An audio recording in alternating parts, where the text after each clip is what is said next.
میرے مصطفیٰ دعوت و ہدایت کی ایک ہنسی شفق لے کر میرے مصطفیٰ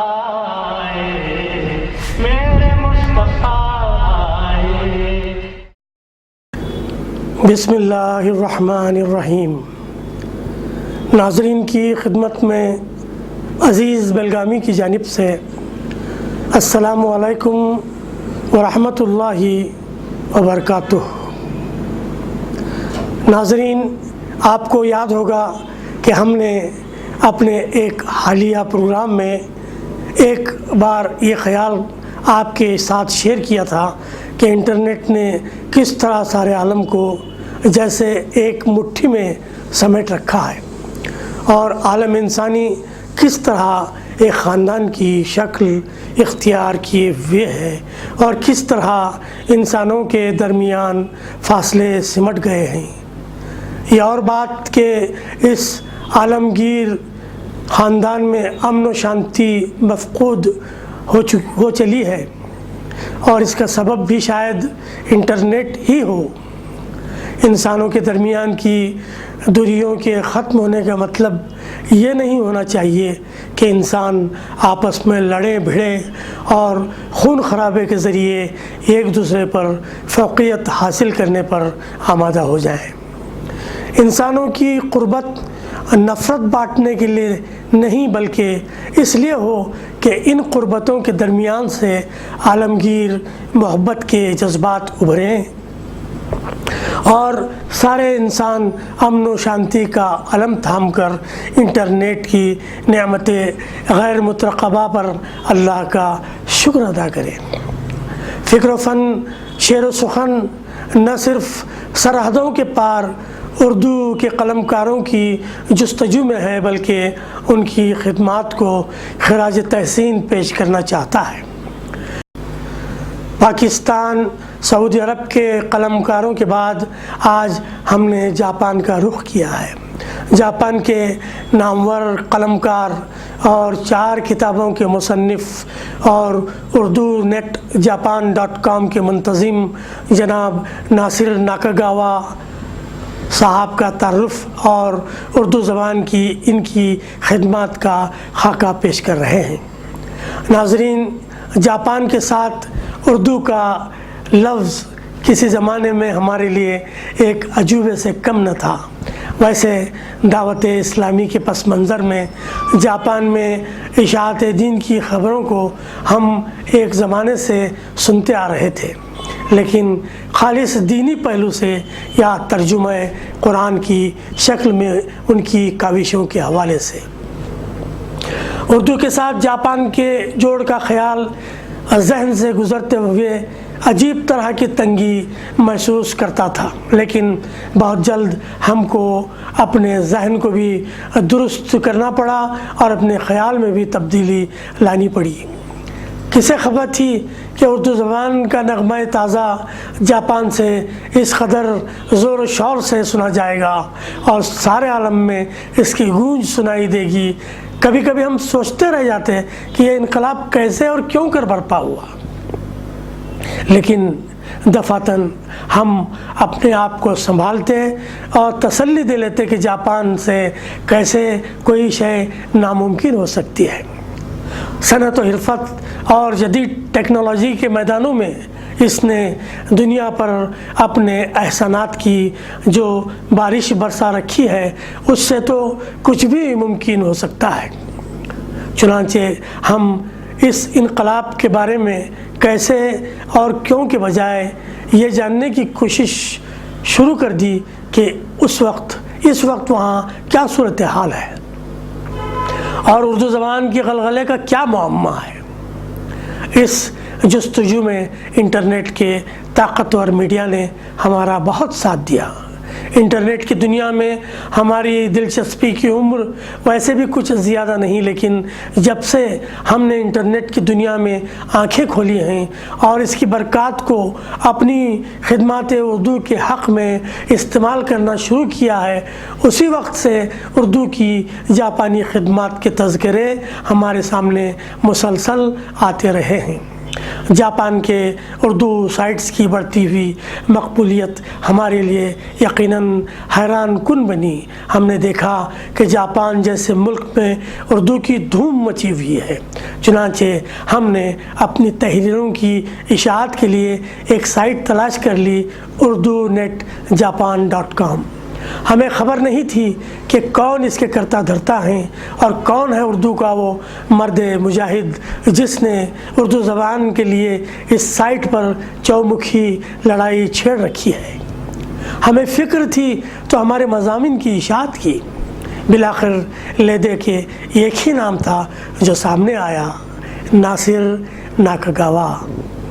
ناصر صاحب جاپانی شہری ہیں، زندگی کی 55 بہاریں دیکھ چکے ہیں، 2 بیٹوں اور جاپانی بیوی کے ساتھ جاپان کے شہر کوشیگایا سائی ناما میں مقیم ہیں، معاشیات میں ایم اے کیا ہے اور خود اپنی کمپنی بھی ہے ان کی جس کا نام ہے Nakagawa global company limited. Lever Brothers اور ہتاچی ٹیلی ویژن انڈسٹریز میں برسرے ملازمت رہ چکے ہیں، مختلف زبانوں کے مترجم بھی ہیں، جاپان انٹرنیشنل جرنلسٹ ایسوسی ایشن کے چیئرمین بھی ہیں۔ ان سے تعلقات استوار ہوئے تو رفتہ رفتہ محترم ناصر ناکاگاوا صاحب کا تفصیلی تعارف حاصل ہوا، دوستی کے سلسلے بڑھے، ہمارے مضامین اور شاعری کی اشاعت کے ساتھ ساتھ فون پر طویل گفتگوؤں کا سلسلہ بھی شروع ہوا۔ اللہ کا کرم ایسا ہوا کہ ناصر بھائی نے ہمارے ہر مضمون کو پسند کیا اور نمایاں طور پر انہیں اپنے سائٹ پر شائع بھی کیا۔ مضمون جلد نہ ملا تو یاد دہانی کرائی اور مسلسل لکھواتے رہے اور ہمارے نام کی ایک مستقل کیٹیگری بھی بنا ڈالی اور کئی صفحات ہمارے مضامین کے لیے مختص کر دیے، یہاں تک کہ احقر کو اپنے جشن سالانہ میں مہمان خصوصی کی حیثیت سے مدعو کرنے اور 2010 کے بہترین لکھاری کے ایوارڈ سے نوازنے کا فیصلہ بھی کیا، لیکن شومیِ قسمت سے پروگرام جاپان کی تباہ کن سونامی کی نظر ہو گیا، جس میں جاپانیوں کو شدید قسم کے جانی و مالی نقصانات کا سامنا کرنا پڑا تھا۔ ہمارے ناظرین مضطرب ہوں گے کہ ہم ناصر بھائی کے بارے میں لکھنے کے بجائے یہ کیا روداد خود نمائی چھیڑ رکھی ہے، لیکن ہم آپ کو یقین دلاتے ہیں کہ اس روداد کے درمیان سے ہی ایک ایسی شخصیت کو برآمد کر کے ہم پیش کرنا چاہتے ہیں جو یونیک ہے، جس کے کردار کے اصل پہلو کی طرف اب تک بہت کم لوگوں کی نظر گئی ہے۔ بات دراصل یہ ہے کہ ناصر بھائی کا کمال یہ ہے کہ وہ ہم جیسے نہ جانے عالمی سطح پر کیسے اور کتنے ہی قلم کاروں کو متحرک کر رکھا ہے اور انہیں کبھی خاموش بیٹھنے نہیں دیتے، لیکن حقیقت یہ ہے کہ متوازی طور پر وہ خود بھی لکھتے رہے مگر کسی کو خبر تک ہونے نہیں دی کہ وہ خاموشی کے ساتھ لکھاریوں کے ایک قافلے کی قیادت کر رہے ہیں اور ایک قافلے کو لے چل رہے ہیں، بلکہ جس کی طرف خود ہماری بھی نظر نہیں گئی تھی کہ وہ ہم سب لکھنے والوں کے سالار قافلہ ہیں، مگر ہم مست رہے اپنے مضامین کی اشاعت کروانے میں۔ وہ سیاحت کا بے حد شوق رکھتے ہیں، 33 ممالک کی سیر فرما چکے ہیں۔ اب تک جاپان اردو نیٹ کی روح رواں ادبی شخصیت محترم ناصر ناکاگاوا کی دستاویزی تحریروں کی حامل 4 کتابیں منظر عام پر آ چکی ہیں، جو زیادہ تر سفر نامے ہیں۔ دیس پردیش، دنیا میری نظر میں، دیس کا سفر اور دیار دوستاں۔ ان کی 5ویں کتاب انجان منزلوں کا مسافر جلد ہی منظر عام پر آ رہی ہے، جو 6 ممالک کے سفر ناموں، مزاحیہ و سنجیدہ مضامین اور دوستوں کے تبصروں اور تصاویر پر مشتمل ہے۔ ہمیں فخر ہے کہ ان کی پہلی کتاب دیس پردیس میں ہمارا ایک مضمون بھی شامل ہے، جس کے لیے ہم ناصر بھائی کا شکریہ ادا کرتے ہیں اور ان کی 5ویں کتاب کو خوش آمدید کہتے ہوئے مبارکباد پیش کرتے ہیں۔ ہم ان کی کتابوں کو دیکھتے ہیں تو حیرت ہوتی ہے کہ یہ شخص ایک طرف مختلف حساس موضوعات پر خود لکھتا رہا اور دوسری طرف بے شمار قلمکاروں کو لکھنے پر آمادہ کرتا رہا۔ ناظرین، یہ ہے وہ اصل شے جس کو بیان کرنے کے لیے ہمیں اس تمہیدی وہاں سے کام لینا پڑا۔ پھر ایک پہلو اور بھی ہے جس کو بیان کر کے ہم ناصر بھائی کے قد کو مزید اونچا دیکھتے ہیں۔ پتہ نہیں ہمیں کیوں آئے دن کی خبروں سے یہ احساس ہوتا رہتا ہے کہ خاکم بدہن جاپان میں اپنوں کی باہمی چپقلیشیں تعمیر پسند قلمکاروں کے حوصلوں کو پست کرنے کے ہمیشہ درپے رہتی ہیں۔ اگر کسی درجے میں یہ بات صحیح ہے، یہ خبر صحیح ہے، تو میں سمجھتا ہوں ناصر ناکاگاوا اردو کا ایک جانباز سپاہی ہے جس نے دیار غیر میں اردو کی بقا کے لیے لڑائی چھیڑ رکھی ہے،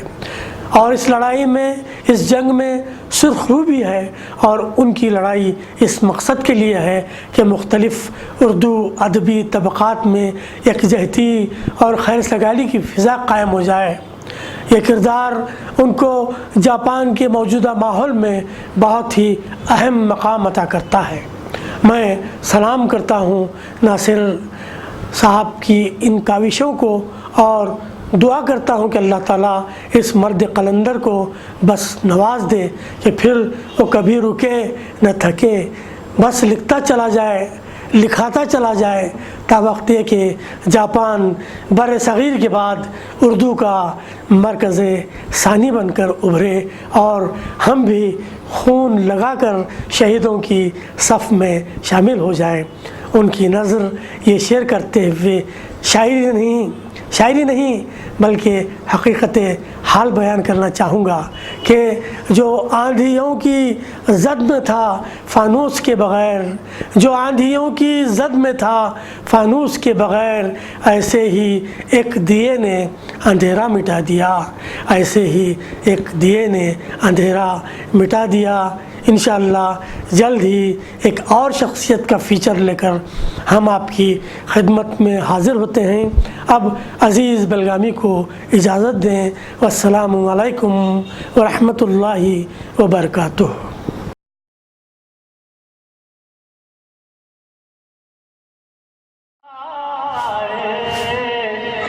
میرے مصطفیٰ آئے، دعوت و ہدایت کی ایک حسین شفق لے کر، میرے مصطفیٰ